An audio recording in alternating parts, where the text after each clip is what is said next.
and this is where I work. It's a secure facility. Nobody can get in without a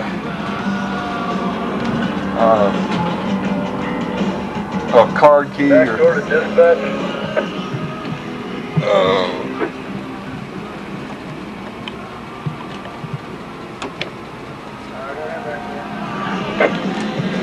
Yeah, 5215 is starting.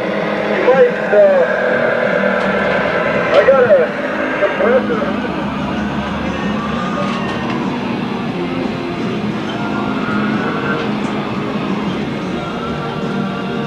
They're all our retired buses.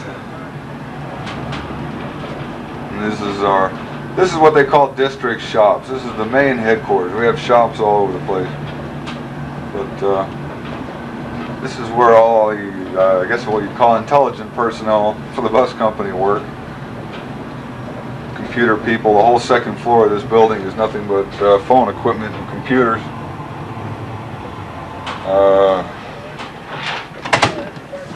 Oops. I'm so used to pulling in here and stopping that I just pulled in and stopped. Yeah, operations center. Baseball stadium's right over there. During a baseball game, planes fly around in circles over this in the stadium. It's kind of crazy.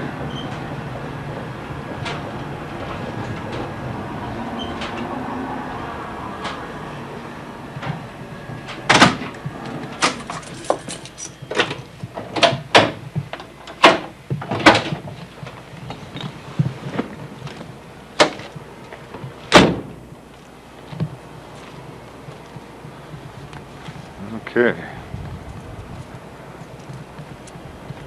During the summer, I cook steaks every night on that grill right there.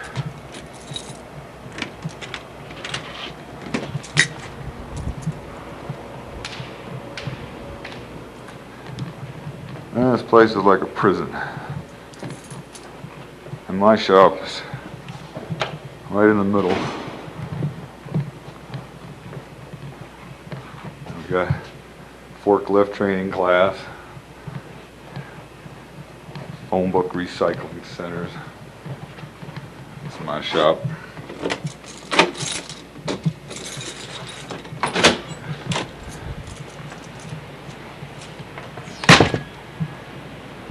Okay, and we made it here. It is 3:30, so we did it in 10 minutes. Okay, here's our latest. See, we have our own console down here, so that if anything goes wrong upstairs, we can check it out down here without going, because there's a lot of dispatchers. There's 5 of these upstairs on the 3rd floor. If I just bang my hand on the counter, the screen comes on automatically. And we've got this thing rigged up. I don't know if you can see this cursor flying around, but it'll actually jump. See, it won't go if you do it slow, but I can make it jump to that other screen if I do it fast enough. So these 2 screens work in conjunction with each other.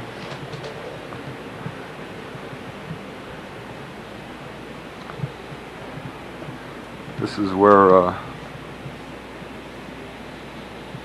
well, let's say this guy's been here the longest. He used to work for Motorola, just like I did, so we use a lot of Motorola radio equipment. In fact, that's all we use. That's why they hired me. I was with Motorola for 10 years.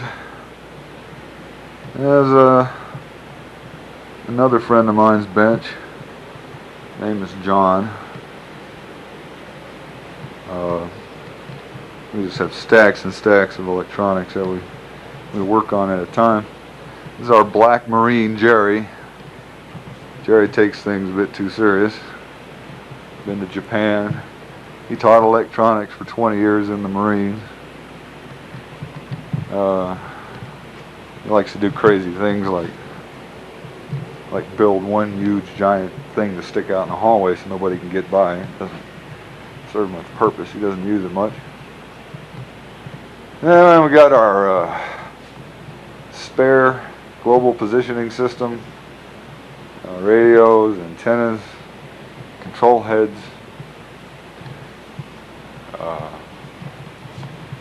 another bench there, office, in case we need some privacy, we can come in here.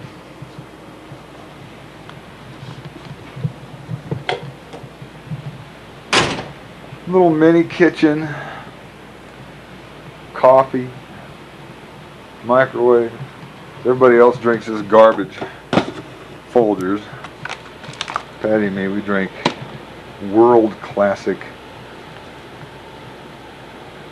French roast, and we grind it up really fine. Kind of a Turkish espresso blend. And as you can see, there's no windows in here. And you see up on the board, this cartoon's been up here forever. I drew it right after we had a huge snowstorm. Boy, I'm glad we don't live up there anymore, because it's a long drive, and sometimes they close the road. So it never happened in the whole year that I was driving up there, but I never had to. I mean, they never closed the road on me. I couldn't get home, but it just did happen just recently. That's why I drew that. And we got Idaho Springs bumper sticker, of course. I'm the Overworked Employees Guild workaholic. And calendars. Let's see if I can get something here. I was going to show you. It says Patty's birthday, but I don't think you can read it. It's too fuzzy.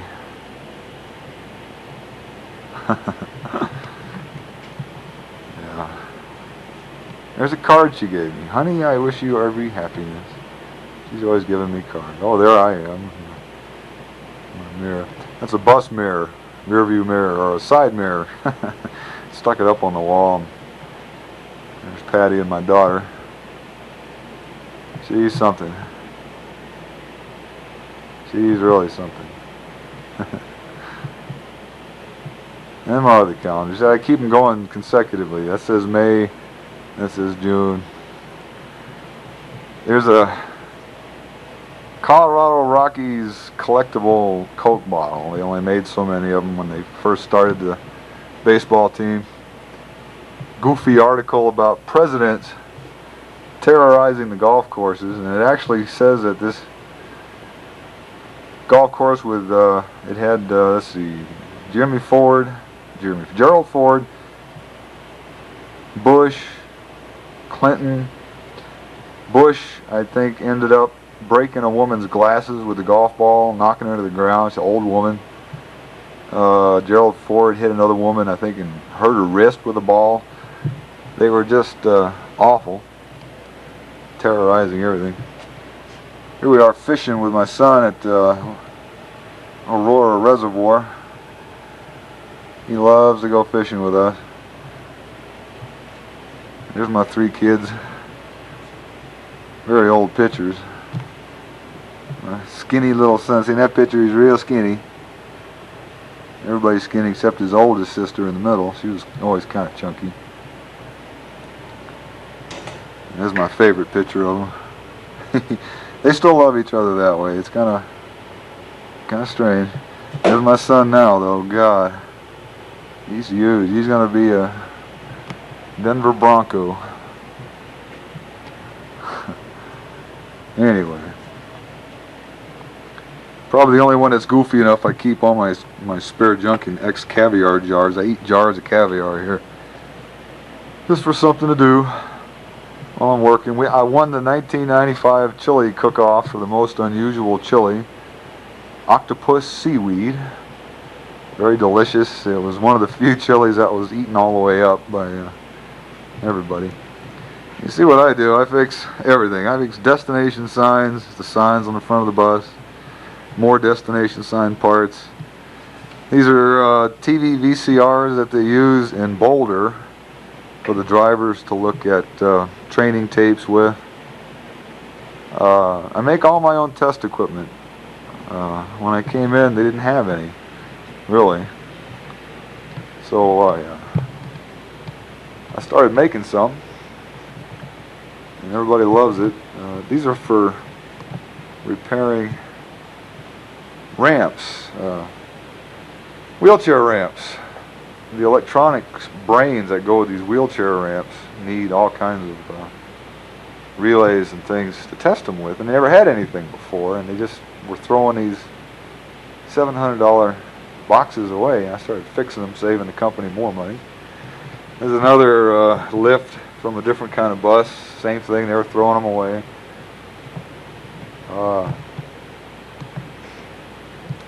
We have to repair these converters that convert 24 volt bus batteries down to 12 volts so that we can run radios and equipment like that. And these things handle up to like 50 amps. So this device is just a great big load up to 100 amps with an amp meter, individual, so that, well, if you're not sure if you fixed the box yet, you don't want to run 50 amps through it. So I put individual switches where you could slowly bring the amperage up, and you'll feel these getting warm up here. They're supposed to, they're big resistors. It gives you the exact voltage, and it'll even go backwards without breaking the meter, just in case something's gone wrong inside that makes the voltage go backwards. Try to think of everything. You wouldn't believe what you had to hook up to those before. They would bring in batteries in here and all kinds of stuff trying to fix these, and this one little box took care of all that.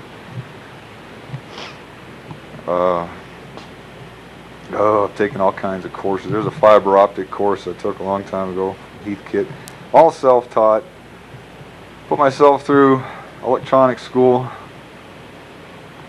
Worked and studied at home for years.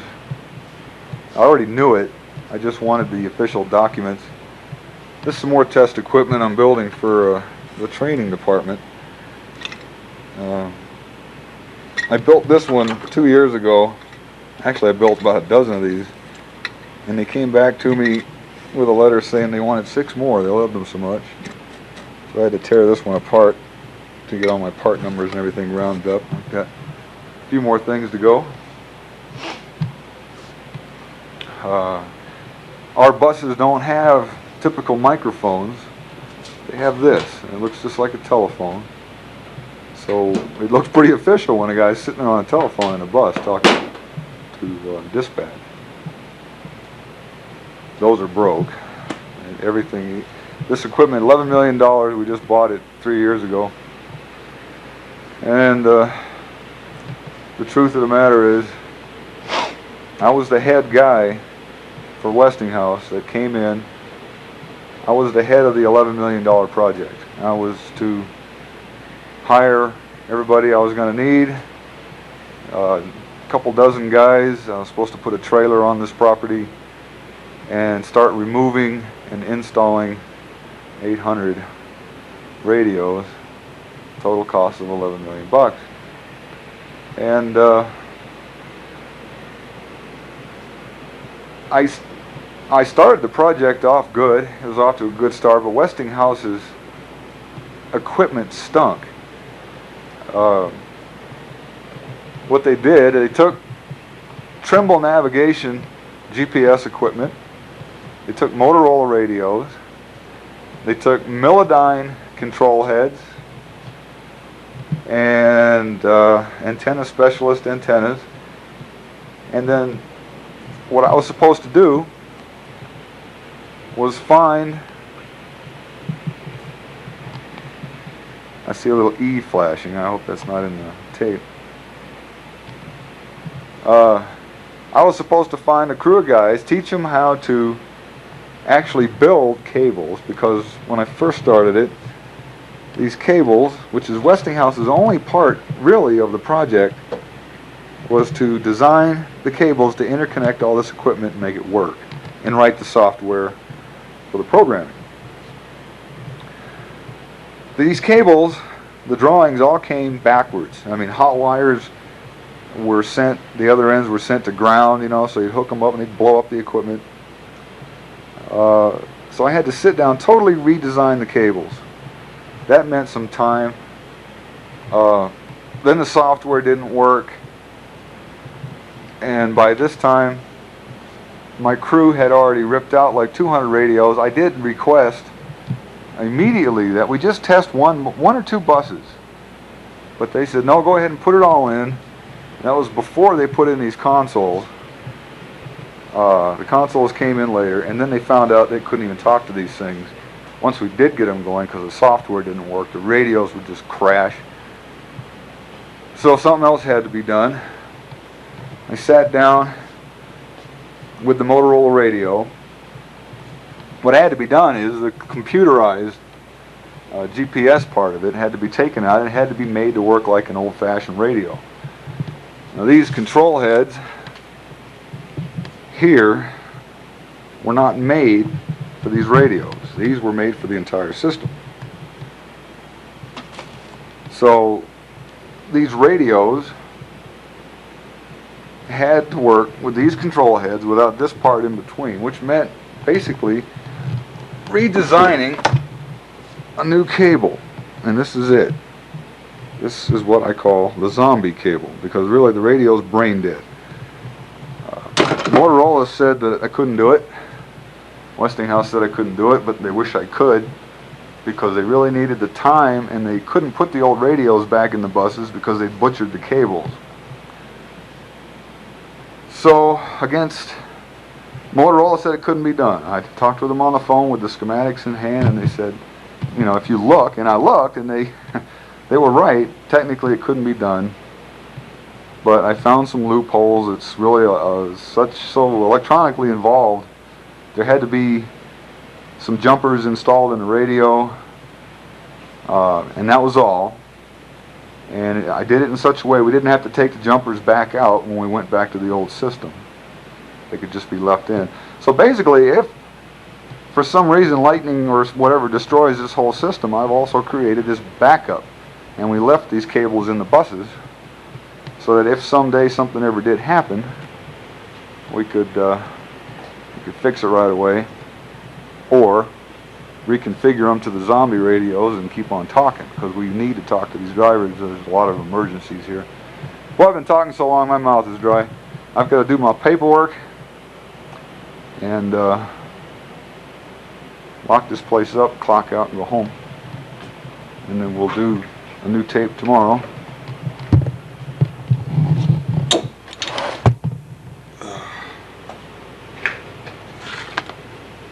Anyway, we won a trip to Hawaii. Actually, we won accommodations in Hawaii. Where's my pen? Patty and me were playing Scrabble just before I came back over here. Let me sit back away from this thing.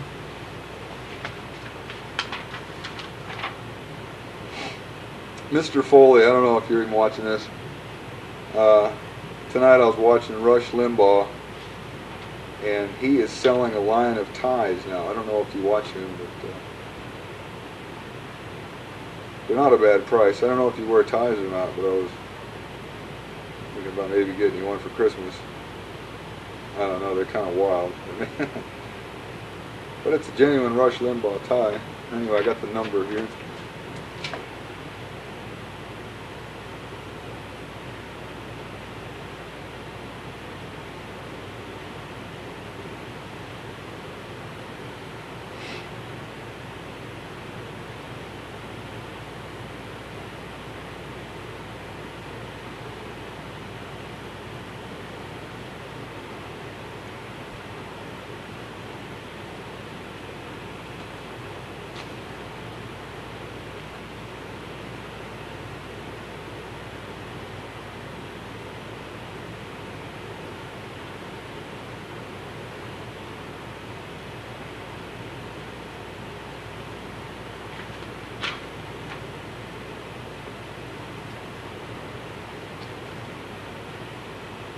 My paperwork for the night.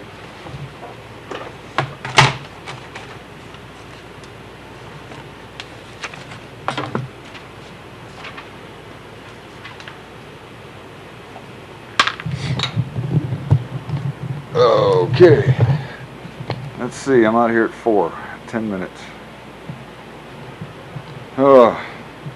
This is what kind of shoddy work other people do that I've never done.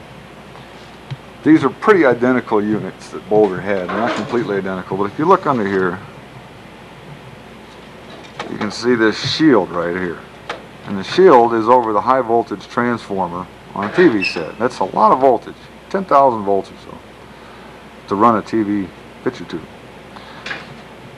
This TV, its VCR is okay, but the TV, it was making humming sounds and it had lines through the picture, and all the capacitors checked out okay. This was the first one I looked at. I hadn't even taken this one apart yet. But when I looked in here and saw this shield, then I realized that whoever worked on this last in Boulder never put this shield back on. You can see the holes where it came out. Also, the bottom of the VCR is gone. There's exposed electronics under here. If a guy had ever got his desk wet with this thing on it and it'd creep into that thing, it'd give him a heck of a shock. And the parts are broken off the front and all that. It'll take me, probably a half hour to write down all the parts I need to order, and then, this is even more unreal. These are spacers that hold this coil on the back of the picture tube, and this has to be very precise to line up. Shooting electrons into the dots on your TV screen is very precise. That's why they have all these little fine adjustments. Whoever worked on this one, I don't even know why they would take the spacers out, but this is loose, and the picture looks like heck. So I got a lot of work to do on these. I don't even know if you can get those spacers as part of it. There's the VCR out of it. Works independently of the TV.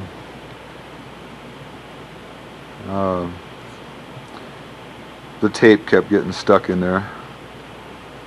I looked at it and there's screws missing that hold this carriage down in place. I took it out and the gears weren't aligned properly, so it was going down there crooked.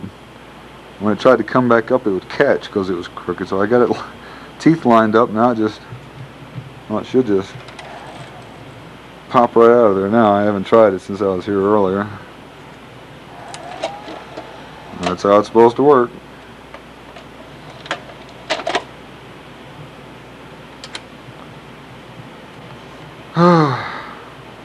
Well, anyway, welcome to my world. I don't know what, I haven't been to Indiana in a long time. I just had to turn it back on again. A minute to go. Let's head out of here. I think I got everything put away, locked up. Okay.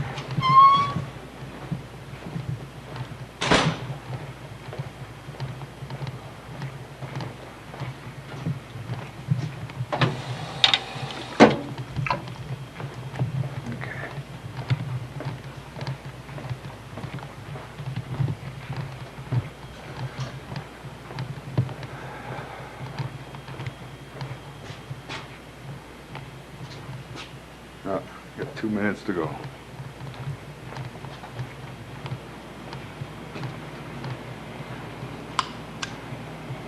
This is our cafeteria. Of course, I don't get any home-cooked meals here because I work nights. Pool's always fun though.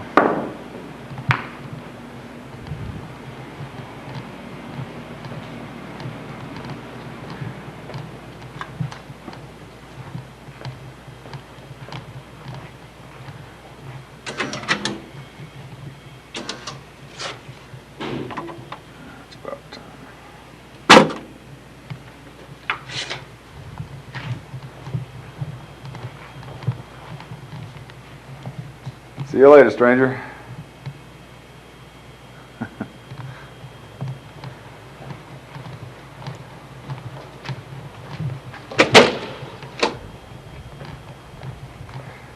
just never know who's going to be walking around this place at 4 o'clock in the morning. I wouldn't think there'd be anybody.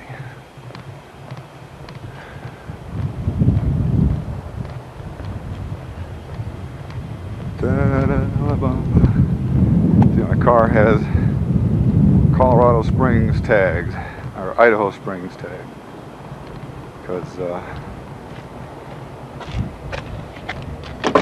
I can't get an emission sticker